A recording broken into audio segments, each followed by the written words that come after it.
To whom much is given, much is required. Part of that requirement is sharing. Culture is the heartbeat within our lives, and it's at the core of so many things. While we live in a time when we are starving for wisdom, I welcome you to your wisdom retreat at Culture Raises Us. Wow. Well, this individual today, our guest, very, very special, has shown up in my life in so many different ways and continues to be a member of what I call family. Bevy Smith, for those of you who don't know her, is a multitude of things, to say the least. She's a TV and radio host, personality. She was a creator of Dinner with Bevy, and is a very, very prominent voice within the fashion industry. And before I have you give everyone a much deeper look into who you are, we always start these sessions off with the key question, and it is, when you hear culture, what does that mean to you? Well, I love you, Astor. Thank you for having me on your podcast. I'm so happy that you're doing this. This is exactly what you should be doing. You have always been a light. You have always been a beacon. You've always been a man who, when you speak, people listen. And so this is a very, very, this is very right in the path that you're supposed to be on. The trajectory is genius. So I just wanted to give you your flowers before I go into what is culture to me. Whenever I hear the word culture, I automatically think about Black culture. Because my whole, everything I look at is through a prism of Blackness. And always has been. You know, you and I met, we became really close when we both worked at Vibe magazine, and I was working as a fashion and beauty advertising director, and I really handled all European fashion. So most of my clients, well, all my clients were white, and most of them were based in Europe. But still in all, everything I did with them was still seen through a prism of Black culture. That's how Black I am. Even when I'm in Europe in the upper echelons of fashion where it's all white, I'm still working and delivering my message through the prism of Black culture. And that has a lot to do with where I'm from. You know, I'm from the hamlet of Harlem, born and raised. And, you know, I just love that I go outside my door and I live right off Frederick Douglass Boulevard, right? You know, there's Marcus Garvey is down the block. Adam Clayton Powell Jr. Boulevard is 2 blocks away. Malcolm X Boulevard is 3 blocks away. So Black culture is the alpha and the omega in my life. And it's lovely that I've been able to make a living being Black and sharing my Black experience with others. You know, it's incredible, your definition, when you talk about this is alpha and omega of who you are. As you answered the question, you seamlessly went into giving line of sight to who you are, which goes to show just how much this plays a role. This culture and the essence of it is exactly who you are. Like, that was unsolicited. I was going to ask you to share a little bit more about who you were, but it just naturally transitioned right into that, which again shows you how organic, one, that is, but then two, just how much culture not only plays in your life, but guess what? That is very symbolic of that, of how much it plays in everyone's life, the different type of cultures. But I love how rich and how quickly you went into that in a very organic, way. And, there's very few people in my life that I feel exemplify this art of living life for a living. And you're actually one of them. And I've seen this in your spirit since the first day I met you, as you were kind of alluding to in our early work days that we're going to talk about. And I've watched it flourish literally over the years.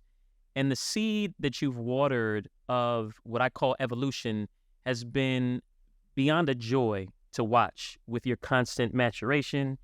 And it's also kind of been such a blessing to have others, witness and be inspired by you. For your mantra now to be, it gets greater later, it is a total reflection of you continuing to break these norms and these programmings that many believe, windows and opportunities no longer become available to you because of your age, right? Yeah. When did this notion really hit you and made you lock into what I feel is a major part of your purpose? Thank you. And yes, and I just found out it was my purpose, Astor. I Wow. literally just found out it gets greater later was my purpose. I think I found out in like February. So No, no, whoa, whoa, whoa, whoa. No, no, no way. No way. yeah, no, really. It was, I mean, it was my mantra, Right. but I didn't know it was my purpose. Talk about that. Okay, go. So, I mean, I just, it was crazy because, I'm like, I've been saying it gets greater later. Actually, it happened when I was on the precipice of quitting my job at Rolling Stone magazine to go into this life that used to be my new life, which is now just my life. This life Hmm. as Bevy Smith, TV, radio, public All the speaking things. personality, all the Yeah. things. But when I was 38 years old, I was about to quit Rolling Stone. So I was I was filled with discontent probably from 33 to 38, just didn't know what I wanted to do, and didn't know how to even voice it, Mm. did not know how to own it. So I sat and stewed. And then at like 37, I leave Vibe and go to Rolling Stone.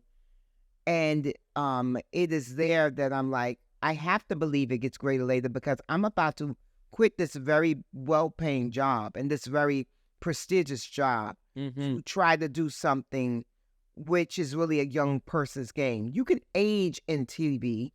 We see older people in TV all the time, but Hmm. you don't really see people start television careers in their late 30s, which is what I've endeavored to do. And I actually did not really get a full grasp on my television career until I was 45. So About if that. I don't know that it gets greater later, if that's not my mantra, if that's not my, throat lozenger that I'm sucking on the entire time that I'm Yeah. going through trials and tribulations, then I give up. Because why wouldn't you? Like, you're broke and you're trying to do something that really you've not seen anyone do before. So why wouldn't I give up? Well, I didn't give up because it gets greater later was in my spirit. It was something that I really I clung to it, and it was my salvation, and it Mm. became my belief system. Mm. Um, but shockingly enough, I did not know it was my purpose until February of 2023. And which is so crazy, but not really crazy. I think to your point, your journey had you lock into believing it, and then it evolved into you realizing, oh, this is my purpose to help lead a larger group of people to understand it. That part. That You- part. but that's really how God uses all of us as vessels of purpose, right? Yeah. I think we all have to go through a thing or things to then come through them and be an example of them, right? Because I've said this before, it's so easy to talk about being an example or something being possible, but it's really the real work and the secret sauce comes in going through it and then showing and being the example of being able to people to see, oh, but you actually did this. You Yeah. actually went through this, and look at you now. Because otherwise, folks don't really want to hear it. It's the Facts. reason why I won't. I always want to like get on the internet and talk about love relationships and things like that, but I'm single. So I'm like, don't nobody want to hear from the single person about love relationships. But I know I have some really good ideas about it. Uh-huh. And Right. I think I do know a secret sauce component to having a lasting, loving relationship. But I'm not in one. So people would be like, well, you talking, but you ain't in one. So I'm like, okay, I'm going to hush my mouth until I get my man. Right. And then Right. I'll come out and tell the people. But now, do you remember us having a very real conversation years ago when you were in a moment of like, Astor, I don't have a significant other. I'm feeling away. I said, well, Bevy, selfishly, please, which the relationships and the love that you give all of us is kind of what I feel is your purpose, selfishly. So please don't come down on yourself for not being in a relationship, because you're giving and hopefully receiving a tremendous amount of love. Do you remember that? Yes, I do. I do. And you're right. I do. And you know what? And I will tell you this, Astor. Now on this side of things, I understand that also the love that I receive from my friends and my family and that I give is also a teaching mechanism for me for when I do connect with that special man. Mm-hmm. Because, you know, everyone always talks about not settling. Mm-hmm. But, you know, when you've been loved the way I've been loved in so many different iterations, from my beloved father, Smitty, to, you know, of course, my entire family, and then to family like you and so many other of our mutual friends, why I can't settle. No. Can't be with someone who's not going to make me feel the joy, the love, and the respect that I feel when I'm with my friends and family. So I've gotta wait.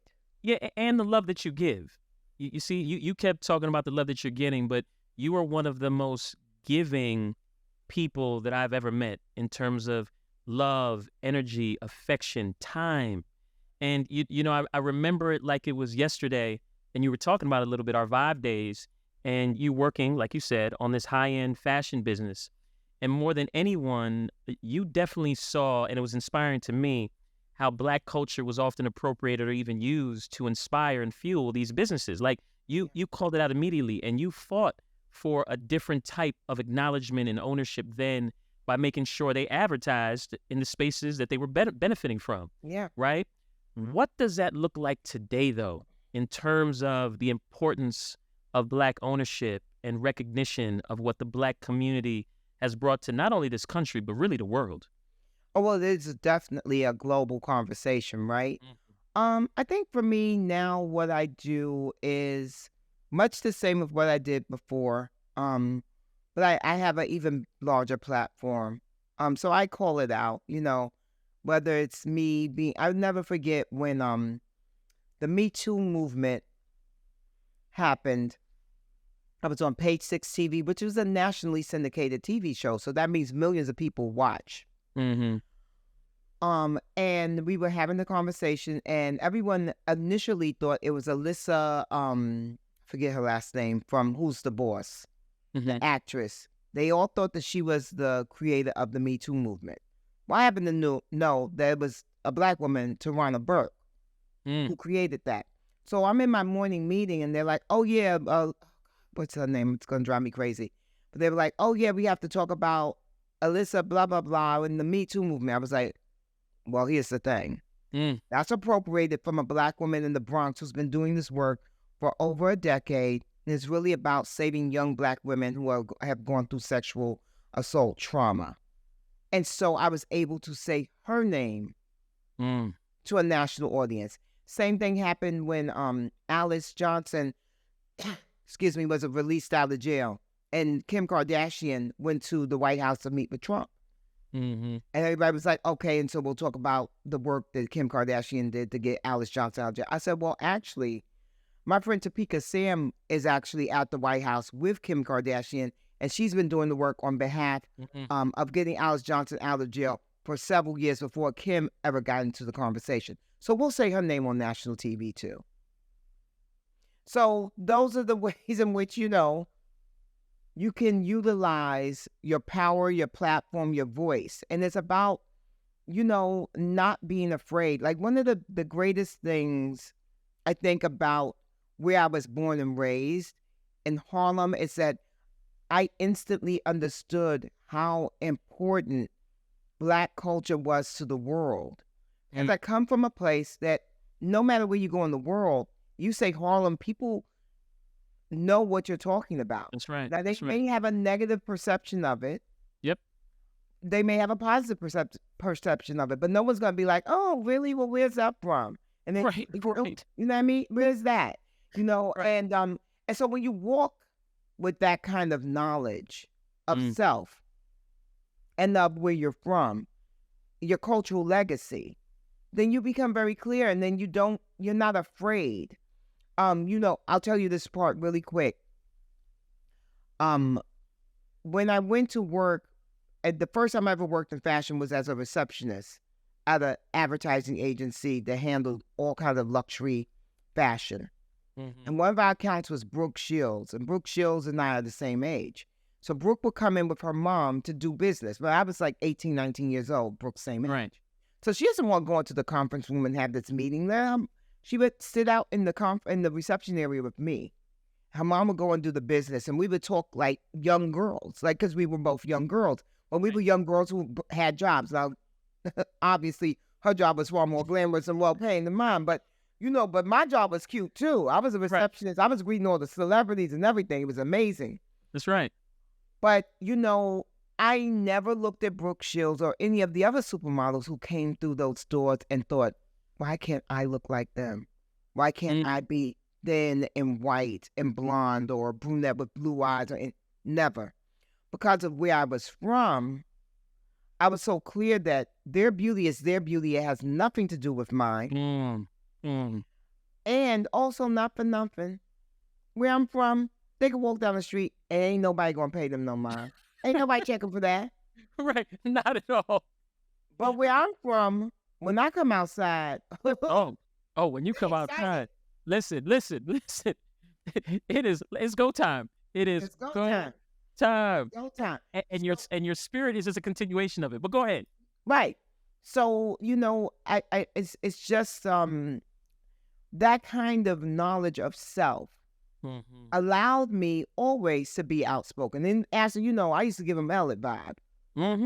Absolutely. You know that. I used to give him hell it vibe because, all skin folk ain't kin folk. And there's a lot of people that work in the culture that's not really for the culture. Wow. Repeat that one more time, please. There's a lot of people that work in the culture that ain't really for the culture. Okay. Thank you. Yeah. And you know it better than most because you've been in the belly of many beasts. Many. Many of the machines. To say absolute least. Yeah. So And as I hear you talking about your early, days within fashion, and I look at, fashion obviously plays, I think, a significant role in shaping culture as we know it today.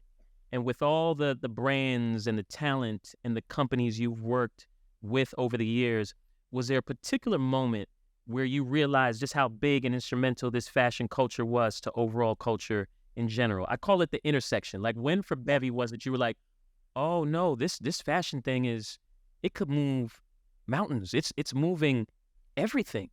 That's an interesting question. I hate to keep harping on Harlem. No, as you know, Astor, coming from the Upper West Side, which is like literally you grew up 5 blocks from Harlem, so you were Harlem adjacent. That's right. That's right. You know what I mean? But one of the biggest legacies of Harlem is that we're really fly. Absolutely. We gonna wear some clothes. Absolutely. We gonna show up and show out. When we come through, you gonna see the peacock. All the time.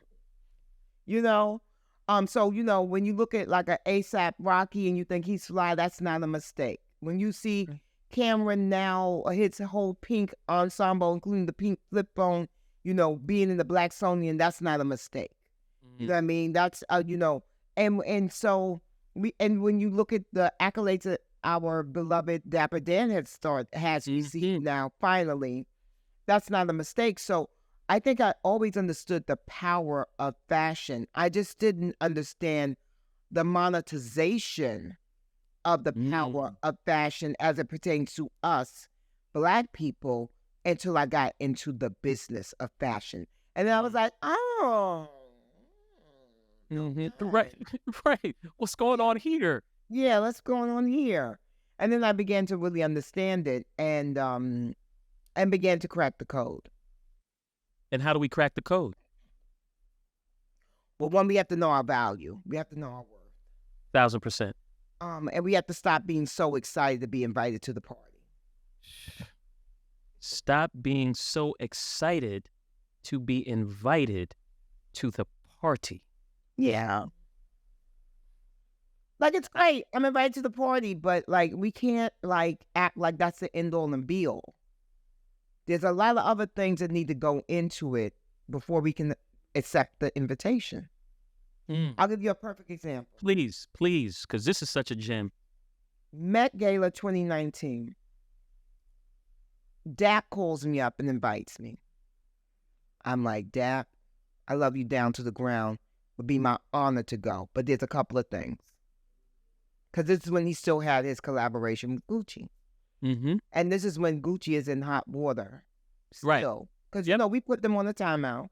Yeah, had to. Had to. So I said, you know, I don't want to wear anything Gucci insignia, no Gucci, no nothing, no, not a B. You know, they have all the little symbols. Yeah, absolutely. Insignias. I'm like, I don't want any of that. And I want a black woman to design my gown. I said, I want you to design my cape, but I want a black woman to design my gown. And he said, whatever you like, my queen. And that was the end of the conversation. So I go to the Met Gala, and every single thing I'm wearing, from down to my lotion and my fragrance, everything is a black artisan created it. Everything. So going back to your comment of we can't get so excited to be invited to the party, you could have easily received that call and said, Dap, absolutely. I'm there. What do I need to do, or what do I need to wear that aligns with the theme or what you're doing or whatever?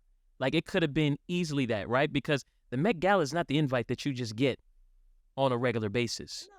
But you knew what? Like you said, your value. I know my value. And also, I've been there before. Okay. Okay. How about? Oh, geez, excuse me. I had attended several times before. Right. So I was cool on that. You were cool on that. So had you not made this one, it'd have been like, all right, already been there, did that, I'm good. But you used it as a moment to again solidify the fact that there's a tremendous amount of value within you, within our culture, that you wanted to ensure was not a missed opportunity because of an excitement for being invited to a party. And to be honest, it's a party that we kind of made happen because we're the music that's playing within it. Okay. Yeah. Listen, and it's almost a party that we could say we're not going to attend because we're going to create our own. Because we'd like to have our music played at our own party. Yeah. Which I kind of feel like is where we need to kind of start moving to. Well, I think that we're doing that in many different ways. There's a people's ball that happens the night before the Met Gala. It happens at the Brooklyn Museum. It's literally called the People's Ball. And that's a really great thing. And it's very inclusive and very diverse.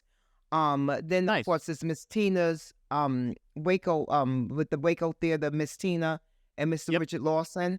They have their ball, their wearable arts ball. Nice. Which is very much in keeping in the tradition of a Met Gala of sorts. So I think that we are doing those things.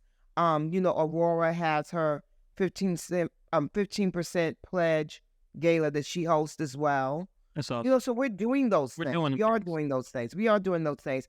I mean, I think that, you know what, it takes a long time to become unimpressed by what has always moved the needle culturally.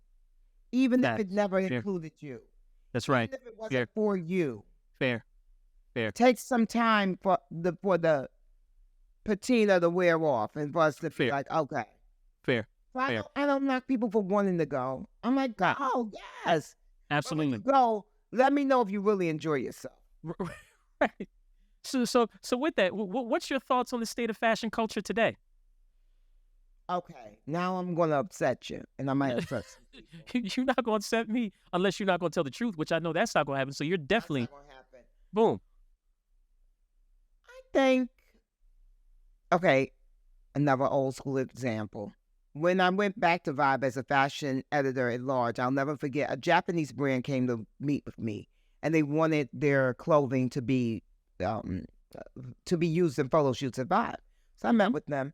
And when I looked at the stuff, I said, this looks like Dickies. It looks like a work uniform. And I said, but it's marked up, 50%. Significantly. Yes, Significantly. significantly.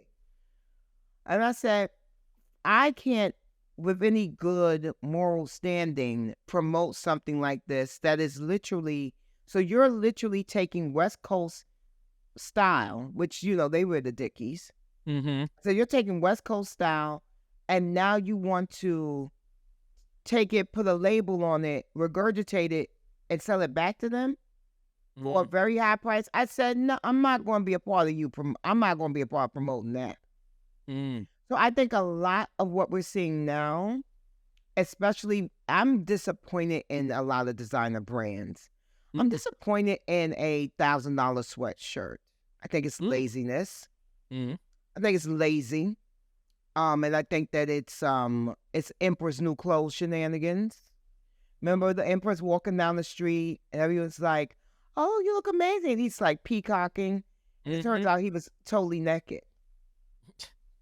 How about that? You know what I mean? But there was nothing to it. He didn't even have on anything. And I feel like that's what's going on now with fashion. I feel like, why are we buying a pair of sneakers that look distressed for $1,500? Listen, that we would never even wear had we did that to our own shoes that we paid $100 or $60 for. Make it make sense. So it's a lot of shenanigans. As I like to say, it's a Ponzi scheme, it's a scam.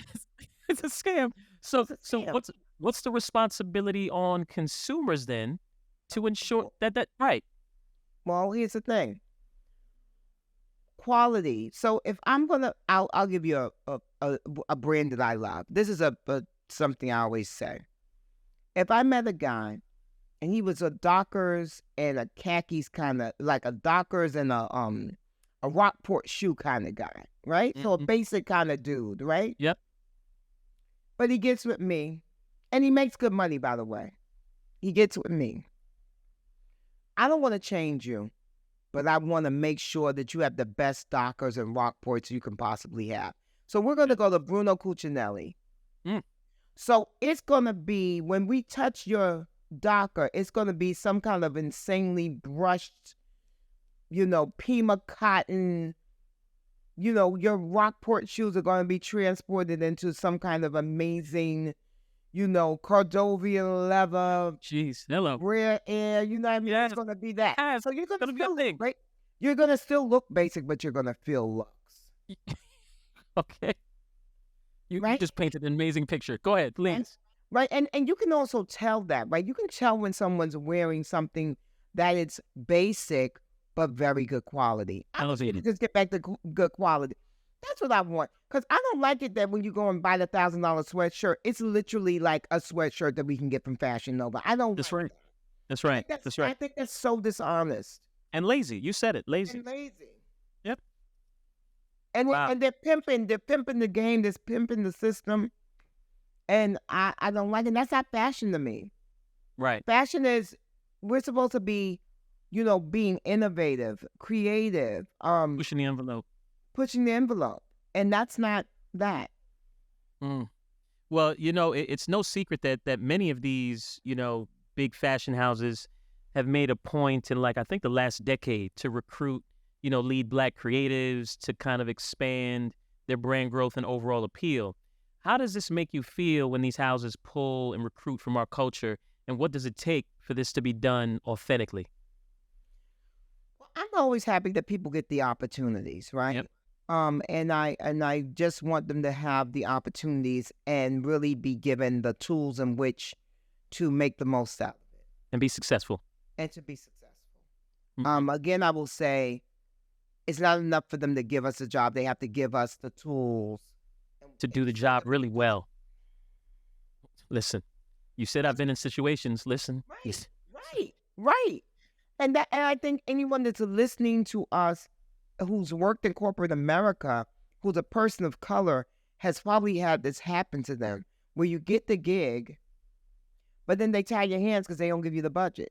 They don't give you the resources that are needed to actually, they tell you what they want you to do, but then they say, oh, and by the way, you don't have a team and your budget is 1/10 of the next man's budget. So good luck, one man band. And oftentimes we as Black people rise to the occasion because we're so used to We're resilient. lemons. We're resilient. We're resilient and we take the lemons and we make the lemonade, but we shouldn't have to do that. And so if we are not so excited to just be invited to the party, these are real pertinent questions that we ask when we're being interviewed and recruited and sought after. Yep. Yeah. This sounds great. So what's the budget? What's going to be the operating budget? What's my team look like? Am I going to be able to select members on my team? Or do I just inherit a bunch of people? Yeah, okay. Yeah, we have to ask those questions. 1000%. Instead of just being like, so I got the SVP at ... And then our friends call us for an opportunity that they're well suited for, but we like, oh, boo-boo, I can't hire you. I ain't got no budget. How many times does that happen? Please continue. So this is almost PTSD right now. Right, of course it is. But I think that's the case for any Black person, especially from a certain era, from a certain age. And I think things are changing.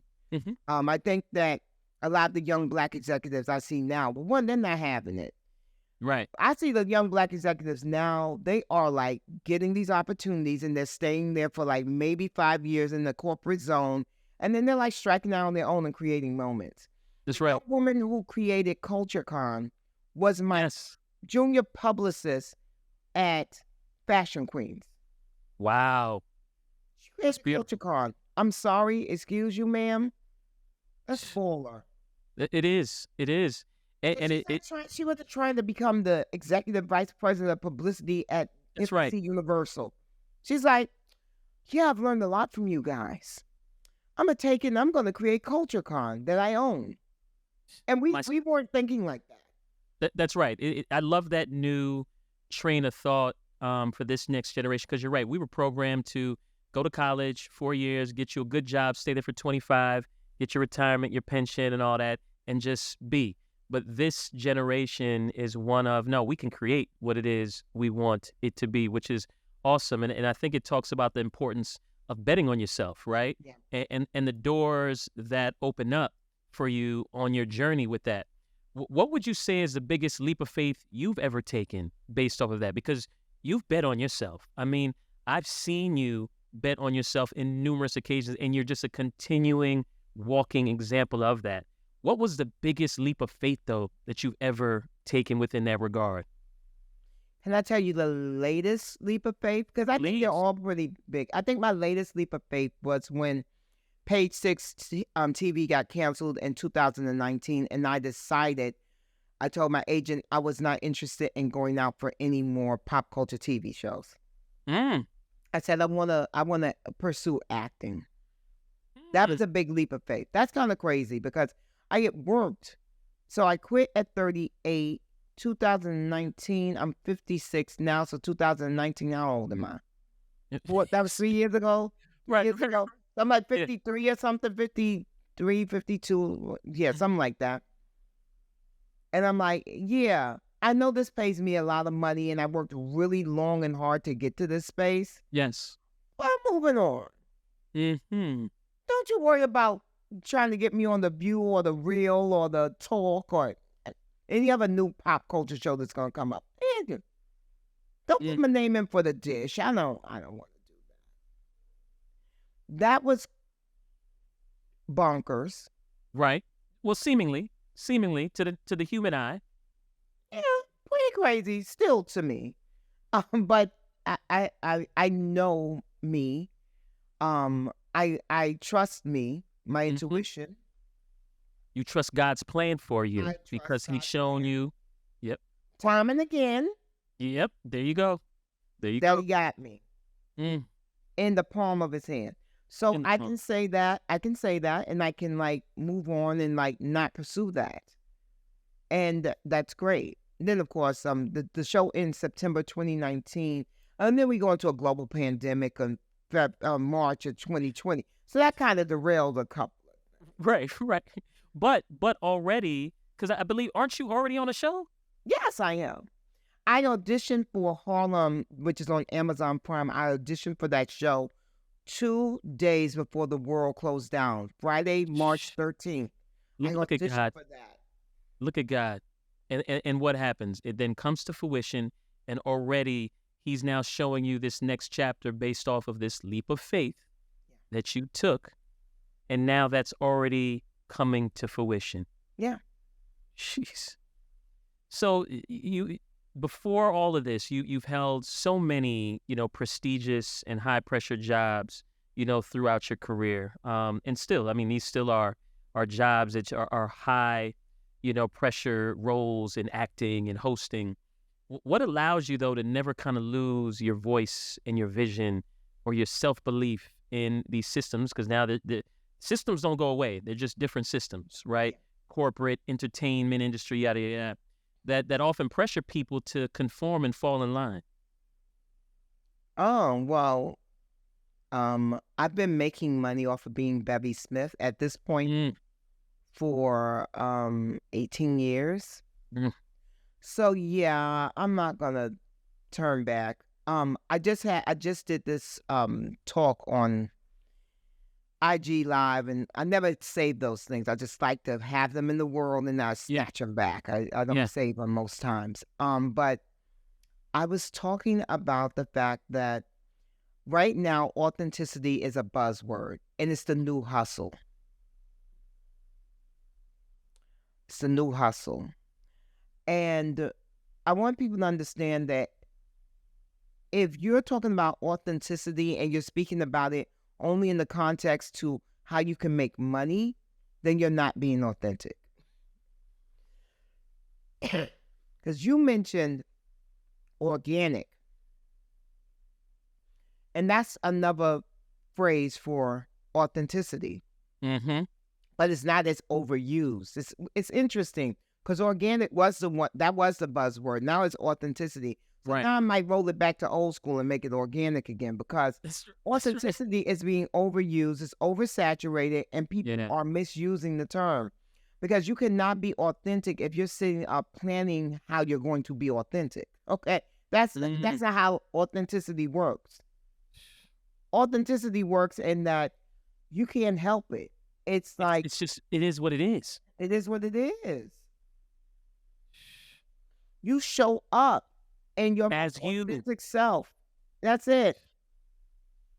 Listen, and you are literally a walking example of this. Because again, I go back to our days of first meeting, and you never strayed from embracing every bit of you. Bold, curvy, all the things.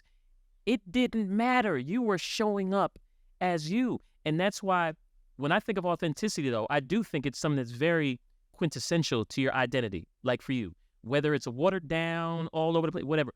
Authenticity is damn near your middle name, right? Yeah. But yet, I think many people still struggle with being their most authentic selves in environments. And so how can we, I say all, do a better job of ensuring that no matter what room we walk into, we have a responsibility to be our authentic self? And I'm asking you because when I tell you you've exemplified that from day one, it wasn't like I saw something happen to you and then you switched up and was like, no, I'm just going to embrace all of me. Like it was embracing all of you. Heels, tight dresses, bold, beautiful makeup, jewelry, all the beautiful things. What is that thing that other people can take from that, Bevy, to be their authentic selves in every room they go in? Well, in my book, Revelations, the lessons from my mother, Auntie Bestie. Great plug. Great plug. Thank you. I talk about the red soul proposition. And the red soul proposition. Okay. And the red soul proposition is something that I created around Louboutin. And I'll make it really quick.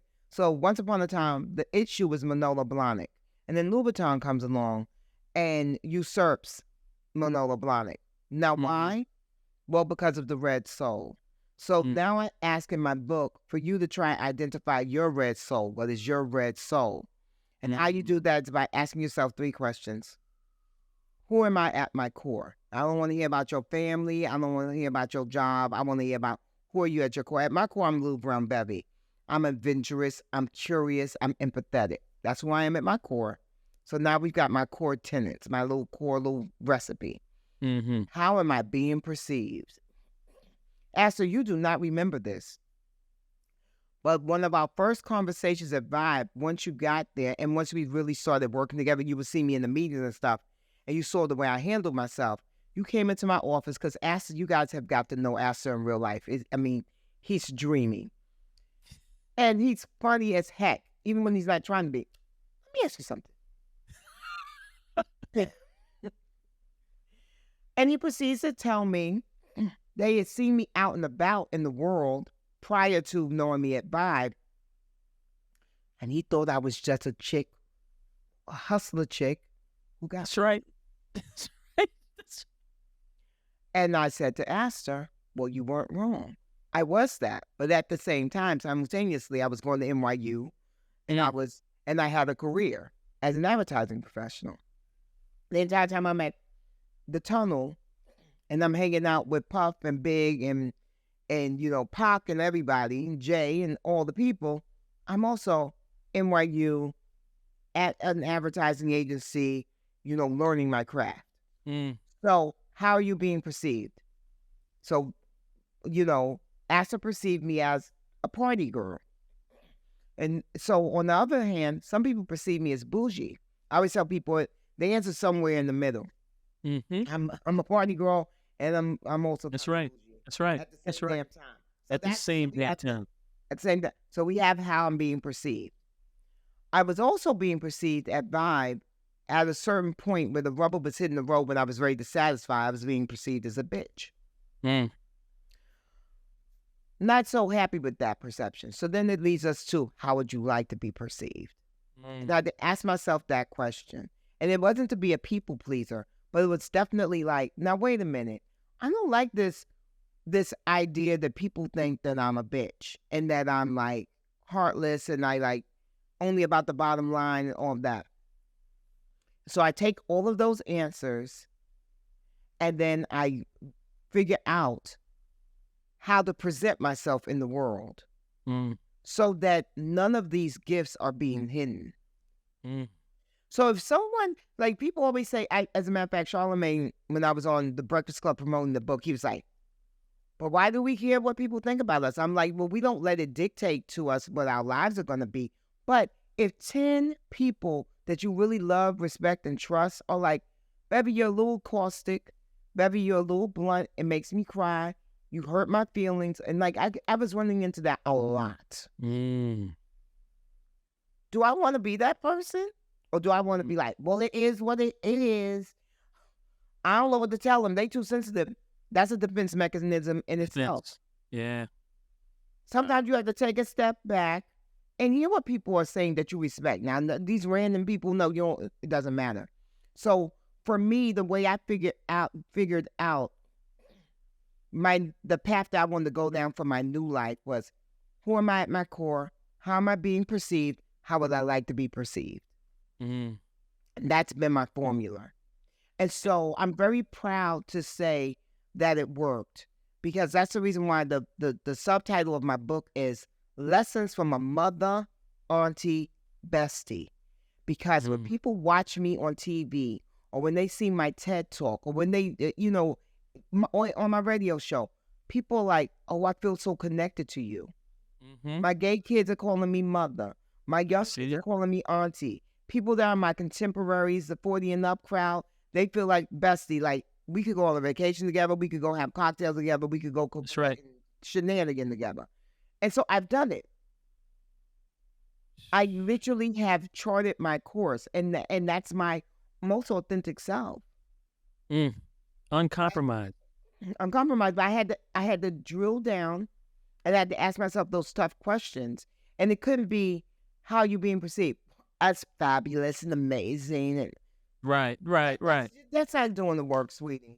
No, you got to do the work. You got to do the work. And you're such a champion for inspiring people to show up, and that I think that's part of the work. And so I'd love to hear from you in 2023. What does showing up mean to you? And what are some of the new ways that Bevy is showing up this year that might feel a little different from years past? Well, I'll take the first part. I'll take the last part first. So the newest thing for me, the way I show up is with my mom. So I've lived alone. I lived with one person since I left my parents' house. I lived with one person from 22 to 25, and I never lived with another person again. So I've been a solo artist all these years. And then my mom had 2 strokes in August, and I was blessed enough to be able to have her come and live with me. Mm. And that means now, it's a big change, but I show up for her. That's right. Every morning, I drag myself out of bed, no matter how many cocktails I had the night. Like last night, I was out. I had a good time. I went to Mr. Child's and I went to the Temple Bar. You know the thing. I may or may not have had several tequila gimlets. But 8 o'clock, I got to get up and start prepping my mom for her day. I've got to make her smoothie. I've got to let her home health attendant in. Then I've got to make her a breakfast. And the day my mom was like, I said, do you want cream of wheat? She said, mm-mm. I said, Mom, I got to go to work. I got to go to the studio. But what about salmon and grits? She's like, mm-hmm. So then I had to get in there and chop up the green peppers and the onions and the garlic and saute the salmon and then make the right. And no instant grits. So showing up looks so different for me now.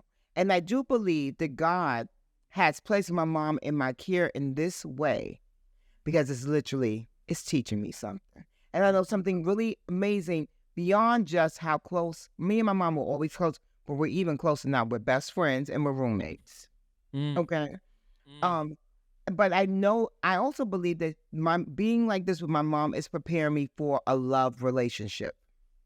I love that. Showing up for someone in a very selfless manner. Very selfless. I love that. And God's plan is always an amazing plan. And when you look back, you'll see just how amazing of an architect he is. Yeah. Like you could not have planned this out any better. But your spirit and your wisdom is one of, you're looking at all this knowing that, oh, I see you're doing something.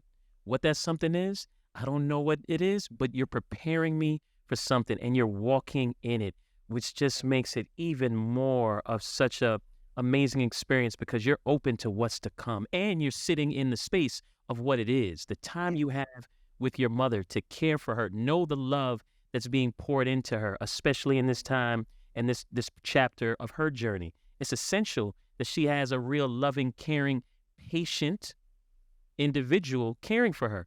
And you probably couldn't watch somebody else do this to her because they're not going to do it at the level that you are. No, that my family does. We all work together in tandem. And so that's the big showing up for me. And what does showing up to me mean? Or like, what does that phrase mean? I mean, honestly, you know my core group of friends. You know my son Terrell. You know my bestie Amy, who's also my publicist. You know Nate Billy, who handles my speaking engagements. All the family. All family. We show up for each other. And we and by showing up, that means that we understand each other's foibles as well. Like, I already know I wear them out. It's a lot. It's much. I'm very much demanding talent. I am very demanding talent. And I know that. And they know that. But they also know I was demanding talent before I was talent. Ooh. So it's not like I'm showing up like brand new. It's no brand newness. There's no brand newness. I was doing too much when I was a receptionist. This is you. This is your authentic you. And listen, Bevy, we close these sessions out with this question on, because we make the correlation to farming, right? Because individuals like yourself, who I deem as cultivators, you've done such a job of helping to shape the cultures we all live and benefit from and support. And we talk about the seeds that are planted, right? And how these seeds got watered and they became these amazing blossoming things that are way bigger than what any of us could have imagined. And I always ask, what are the 3 seeds that you would leave with the stewards of culture moving forward? And I feel like you've dropped so many. But are there 3 things or seeds that you would say, these are things I think the stewards of culture moving forward should take with them and water them accordingly? Oh, yes, I have them. Something that's been on my mind for years, and I'm actually going to do a movement around. I'm going to do many movements. I have a long life ahead of me. Yeah, you do. And I won't be long for in front of the camera and all of this. Probably I'll get out of this part of the game, probably 70 or so. Okay, And I love that. move into my strict philanthropy and that kind of stuff. So one of the things that I'm going to make a movement is the act of being gracious. Okay. Being gracious. Mm-hmm. So I want them to take those seeds and I want them to water that accordingly. Okay. Act of giving grace and being gracious. Mm-hmm. The other one is tenacity. Be tenacious in all that you want to pursue. And don't let anyone steer you away from what you really, truly should be doing.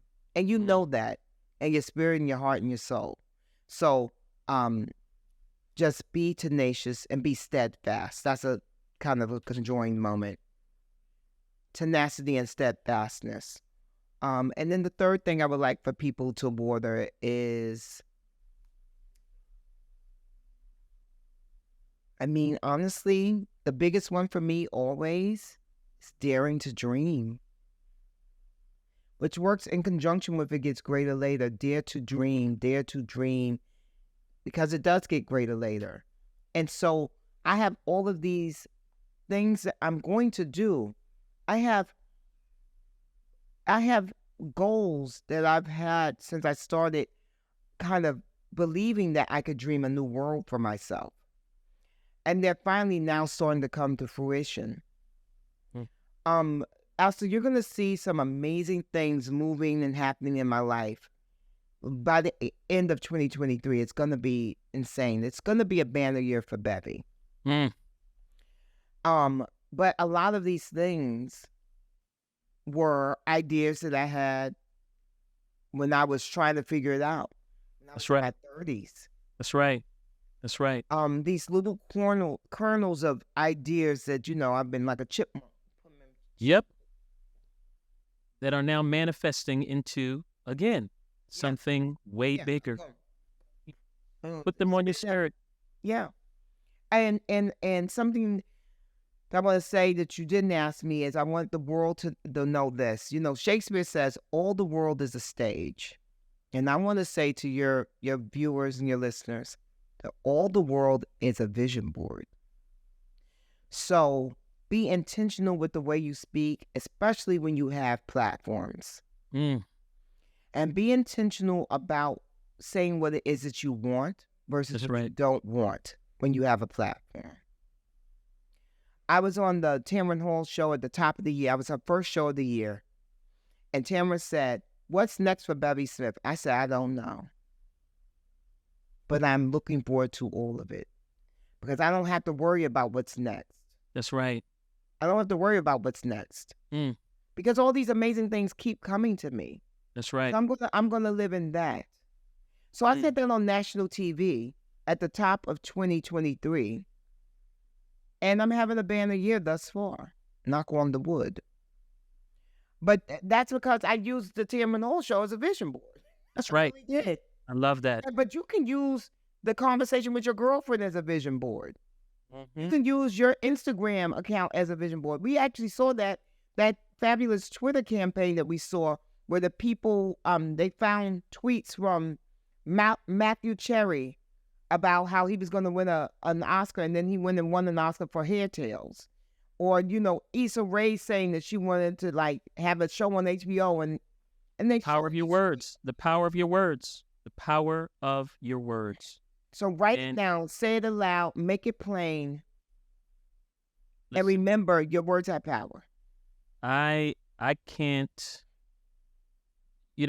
thanking you is way less than what I really would hope to do by saying you exemplify all the things that you just said, and you've been a constant beacon of opportunity, of light, of excellence, friendship, passion, all the things. And I just ask, don't even need to, that you just continue to be you, because being you is helping so many other people be themselves.